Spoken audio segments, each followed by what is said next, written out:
Cardinal Coco Palmiero, who's head of the Legislative Texts Office at the Vatican, came out last week and he essentially said, look, if you are, the sin lies in intention and will.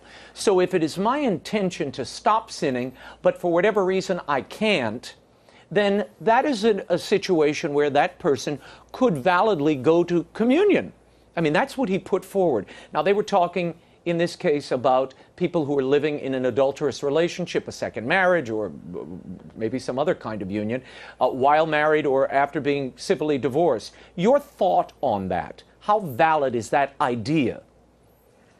That's not a valid idea. It contradicts the Catechism. I believe it's paragraph 1749 and following talks about the morality of human acts. And something that is intrinsically disordered or intrinsically evil can never become a good simply because of the assertion that, well, my intention is good. In other words, you can't say, because I intend to do some good, I'm entitled to do an evil act. So because I want to express love with my second wife, I therefore can commit adultery. Well, number one is she's not your wife, and adultery still is evil no matter what you intend. Well, I think sometimes these people, and we're going to get into this, but they get wrapped up in these theoretical ideas of being merciful, but then they don't consider the ramifications of a real-world event.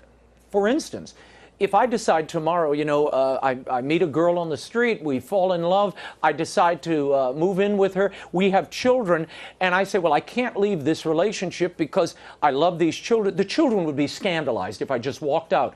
Well, that shows no regard to the first wife and the kids you left behind, right? Absolutely. In fact, that's the real world that we're living in here. Sin has social consequences, and mortal sin has very serious social consequences.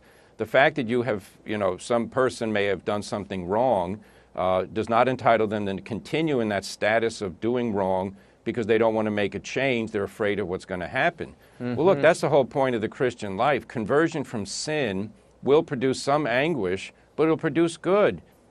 I want to move on. A group of Cossack bishops this past week, led by Bishop Athanasius Schneider, issued a document reaffirming their understanding of sacred marriage, holy matrimony, the implications of it, and it seemed to be a critique, or at least a stand against some of these interpretations in Amoris Laetitia, or the subsequent teachings we've been hearing.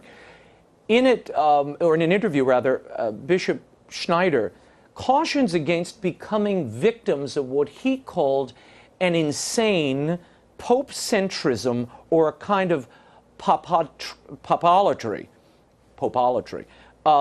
Strong words. Does he have a point?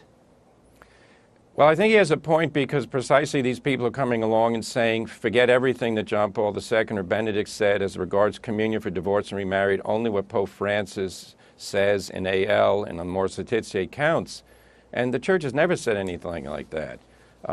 If the Pope intends through Amoris Laetitia to change the Church's teaching on adultery, marriage, and communion, then that has to be absolutely clear, and then we have to say to him, Holy Father, you've made a mistake. Holy Father. Now, by giving the Argentine bishops his apostolic approval, that seems to be answering the dubia, right. And I'm, of course, saddened by that because, again, I think the Pope Francis has not explained how his teaching, if that is what he really intends, that people who are committing adultery can receive communion, how that can be squared with previous teaching.